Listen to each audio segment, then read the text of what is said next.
Hi, this is my Just Being Kids response.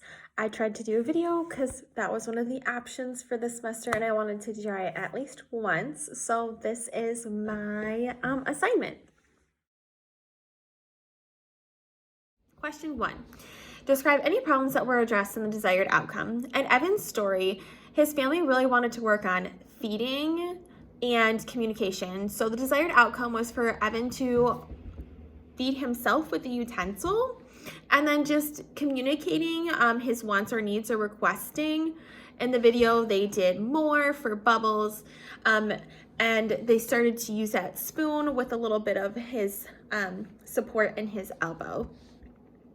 In Janella's story, they really wanted to work on her making choices and enjoying playtime. In Blake's story, they really want to work on that learning opportunity and having him engaged during the grocery store routine, and having him have his hands doing something. And Jacob's story, they really would like, and we're working towards him playing at the playground and interacting with his brother and enjoying the time that he gets to spend.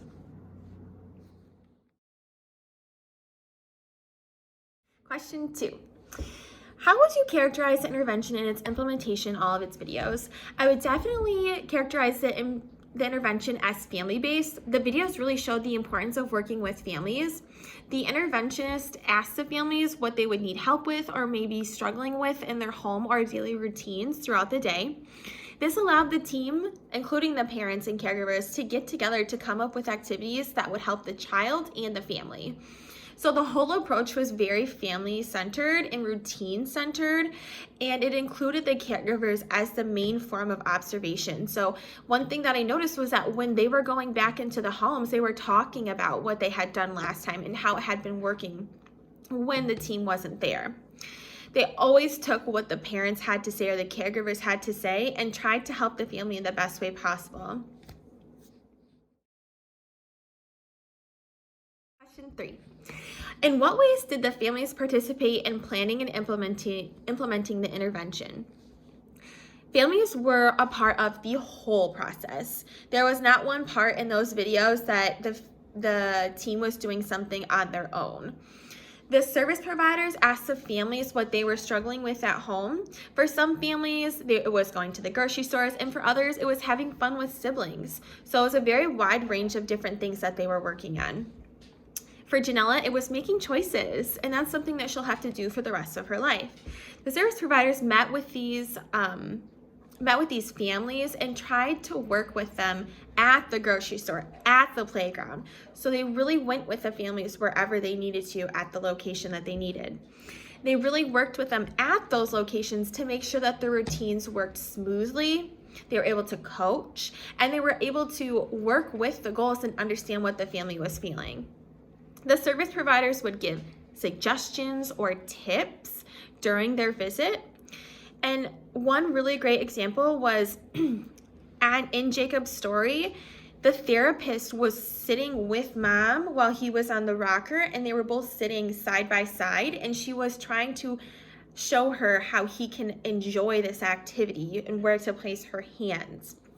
She also was up on the top of the slide and she said, "Give me a smile when you're ready," so that he's communicating that he really wants to go down the slide. So they're really giving really great examples and real life experiences that the parents can then take into that activity. Additionally, the family was open with the service providers when they needed more assistance or the activity was not working in their daily routines. This was incredibly evident during Janella's visit. Janella's parents explained and showed how the activity may not be working best for their family. They felt a strong relationship and a safe place was formed between the service provider and the family to work together to build a better activity that would help Janella. Question 4. Identify the benefits of working with family members in the context of their everyday routines. For the team, there are so many reasons that they should be involving the everyday routines for each person involved, the child, the team, and the caregivers. Each video included activities that were a part of the family's daily routine. This is incredibly important to the child and family because they do these routines daily and even sometimes multiple times a day. Parents are overwhelmed with being a parent, a spouse, an employee, maybe a caregiver to their parents. There are so many hats that they're already wearing throughout the day. Providing activities that are part of their daily routines mean that they are not needing to do extra work, rather than maybe just switching how they do something. Rather than saying, get your clothes on, they might provide two choices for Janella to provide her with, do you want to wear a pink shirt or do you want to wear a purple shirt? They provide activities that change how the caregiver may address that routine. Additionally, having the activities be based around the routines allows for the child to work on the skills daily. And the video, Janella was learning how to make choices. She will do this for the rest of her life. So creating skills that are functional in her daily routine is incredibly important for not only the child, but the family. In Evan's video, the family and daycare were working together to help Evan feed himself at meal times. This is another example of providing families with support during everyday routines, as Evan will have to learn how to feed himself at least 3 times a day. He will get a lot of practice and hopefully do this by helping himself in the future. For parents or caregivers, it's incredibly important to provide these routines because they are learning these skills and hopefully they can dial back the scaffolding that they're providing their child, and they learn how to do these skills independently too. For the team members, it's incredibly important because we are supporting the families. When we're not there, they're working on that by themselves. So having it part of their routine doesn't mean they only get to work on that when we are there. Question 5. In what ways did being there with the family during their typical routines and activities enable the service provider to provide more effective services than if the provider worked by contriving new situations? By creating new scenarios, or these scenarios that service providers might think happen, they may or may not happen throughout the day. So bringing our bag of toys and doing something, or creating an activity that's not part of a routine, that may or may not happen throughout the day. So if we create something that we already know is a part of their child's daily routine, we know that's going to be worked on whether we are there or not. And it's going to be worked on at least 1 time a day. It's also incredibly important because service providers and the team members can provide real life coaching. In Jacob's story, that was incredibly evident, and the coaching of how he can enjoy being at the playground and interacting with his brother and his mom.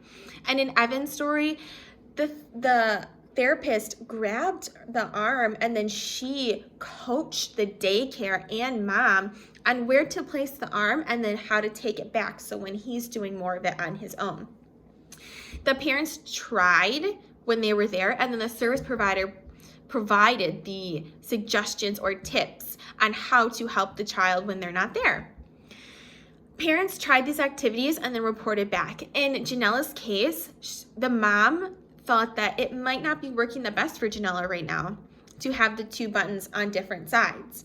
She thought maybe having 2 things in front of her would be better. So it was really great to see how they were reporting back how these experiences and the routines had been, and then the service providers can work through different situations and then be there to help them.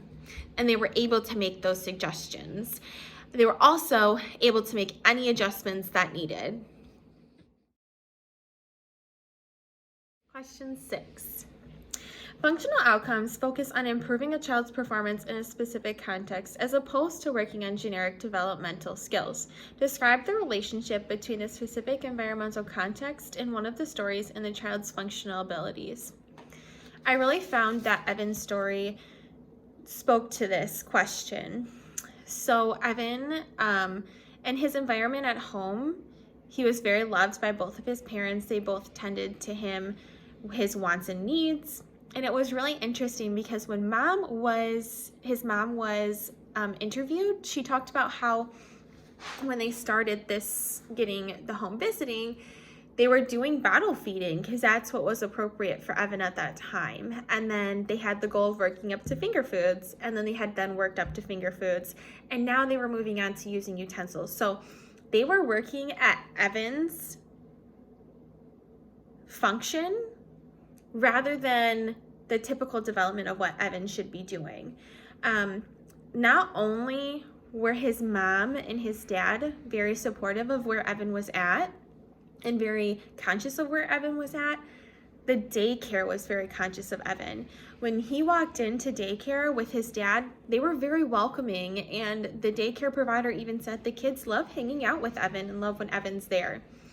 When they were doing mealtime or snack time at daycare, the service provider was sitting there with him and the daycare person, and she was teaching her how to assist Evan during that time. Evan was sitting there with his typically developing peers, and they were already using spoons, and he was learning, but that was what he needed at that time. Question 7. How do parents use the situation as a context for typical teaching and learning? I think Evan's parents did a very good job at understanding where Evan was at. They did know that he had Down syndrome, and they knew the things that he could do as they were setting reasonable and functional goals for him. And they really worked from, they knew bottle feeding was going to come first, and then they knew finger foods, and then they knew that they were going to work on slowly using a utensil. Mom wasn't just putting Evan's hand in and putting it up to his mouth. She was just assisting him with what he needed, and then took the scaffolding or the help away when he brought it to his mouth. So she really listened and understood what the service provider was saying while the coaching was happening, and then it really translated over into doing that at daycare also. Question 8. Think about what the service providers did, where they did it, and how it was done. In what ways is this similar or different from your current understanding on how home visiting might be conducted? I think the way that the service providers were interacting with the parents is definitely something that I expected. It was very similar to the idea that I had of home visiting.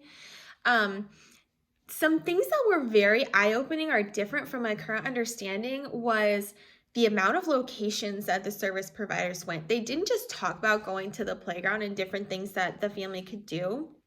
They rather went with the family and showed how they could interact with the playground equipment. The same thing with the grocery store. They had the coupons, and then the service providers showed up to go to the grocery store with the family and gave them specific coaching and ideas that they could do at the grocery store. It would be super easy for that caregiver and that team member to just say, can you do this next time and let me know how it goes? It would be way easier for that service provider to do that. So that was very interesting. One thing that really was interesting to me was Janella's story. I really thought this was interesting because Mom gave a suggestion, and then the team got together at a table, the 4 of them, and they talked about the suggestion of having the 2 buttons on the same monitor. And it was really interesting because they were disagreeing. The team thought that, the OT thought that maybe her going across her midline would be better and she would be able to work on those muscles. The service provider who was in the home had to remind them that they're working with the family too, and this is what the family really wanted, and they'll have more opportunities to work on her crossing her midline. I thought that was really interesting. As a teacher, we may sometimes dismiss what parents are saying because we know best, and it's better for us to start working on crossing that midline now than to wait. But you're working with the family. They're also a part of the team. They need to, their suggestions need to be taken as seriously as the 4 team members who were sitting at that table. So I thought that was very interesting. It definitely changed how I thought home visiting would be. In Evan's story, the service provider did go to daycare. This was really interesting because in my ABI project, I have a student who will be going back to daycare when his mother's maternity leave is up. So I think it's really great that they're able to still get those services at daycare, and I hope that those are followed through too. The last part that I thought definitely changed my understanding was in Jacob's story. The mom said, we didn't plan for therapists to be a part of our life. And that's one thing we really need to, as teachers, as service providers, keep in mind. Parents didn't plan for us to come into their home and give them suggestions and help them out with their child who may not be developing typically. We have to have the understanding and compassion and understand that parents are still going through different amounts of grief, different amounts of maybe some rejection. They didn't plan for this. We chose this job. So I think it's really interesting how we have to be able to understand where the family is at too. Question 9. What other strategies or intervention activities might you suggest or try to assist any of the families in achieving their goals? Why? I tried to think of something for each of the children and their families. So for Janella, I really liked the idea of having the 2 buttons. They only showed her doing that for the play options, but they could keep supporting this by doing maybe her food choices for snack or her food choices for meal times. Also, they could, if that's not something that motivates her, some clothing options. Maybe she really likes a specific pajama set, or she likes fuzzy socks. So providing her with maybe fuzzy socks and then some really boring socks and having them be the 2 options so that she's getting more exposure to that. For Jacob, at the playground, I thought that the service provider and the family really worked really well together. He seemed to really enjoy that. I wonder what would happen if they invited other kids to be a part of the playground with them. He seemed to enjoy being there with his brother and his mom, and I just wonder how he would interact with having other kids there to play with him. Evan, they were working on communication, but I didn't see it a ton during meal times because they were working on the spoon. I wonder what would happen if they were to just take the spoon and show him that they have it, if he would request to use the spoon or if he would use his hands. So then you're working on feeding and also requesting to use this spoon. So that's creating an activity that addresses both goals. For Blake, having him maybe grab the items off the shelf that mom's looking for, so showing him the coupon of spaghetti noodles and having him grab that off and then put it in the cart, or helping his mom create a list of items before going to the grocery store, so he can only touch the things or grab the things or look for coupons for those specific items. Those are some activities that I thought of, or some strategies that could be implemented to maybe help the exposure to the goals that the family is trying to reach. Question 10. Describe specific strategies or adaptations that were used to increase opportunities for participation in typical learning. How might they be used in a different setting or with different children and families? The one thing that I noticed was there was a lot of scaffolding. There was scaffolding from the service providers to the parents, and there was scaffolding from the parents to the child. So they were provided many opportunities, and then in Evan's story, his service provider was very good at making sure that mom took away the scaffolding when he didn't need it. That's one thing that I find myself really struggling with, and I know a lot of my parents struggle with in the classroom, is they just want to keep doing the same task for the child because it's just easier for me to help them. In Janella's story, they praised her when she touched the button. And I did like that they praised her. I know sometimes we don't want to praise them for certain things, but touching the button, and then their praise was, you touched the button and then you got the ball that you requested. So providing them with the opportunity to get the thing that they request. In Janella's story also, they thought of a great idea at the end to use family members' voices. So creating activities that involve the families or people that they know might increase the amount of opportunities or participation for children. This is something that I really like to do in my classroom. I might have each parent send in a picture of themselves. We use that as a way for students to label. We use that as a way for students to feel comfortable. We have a little tree that they have the pictures on, and we're all there together. And I really think that it creates some sort of sense of community too. Every single video included the child's legs, and it was something that they were engaged in. In Evan's story, it was bubbles. In Blake's story, it was touching things and grabbing things and putting them in the cart. He loved the coupons. In Jacob's story, it was going to the playground and sliding down the slide. So they increased the amount of opportunity and participation by embedding what the child likes into the activities and routines. This is something I really like to do. I just did this today. I'm working with a little girl on her speech, and she really loves playing with a baby doll. And at that time, she was playing with a baby doll. So instead of calling her over and having her doing a specific task, this is something that I wanted to maybe go on. And she had a fish, and she was putting the fish in water. And then I was like, oh my, you're going to give the baby fish water? Ew! So working on her love for having that mom role or having a little baby carrying around all day is something that increased her opportunity, and she was much more engaged with the things that I was saying. Those were the things that I found in this activity. I found this activity really great, and it gave a really great overview of the things that home visitors do daily. I enjoyed doing this video. I think it was fun. Thank you so much.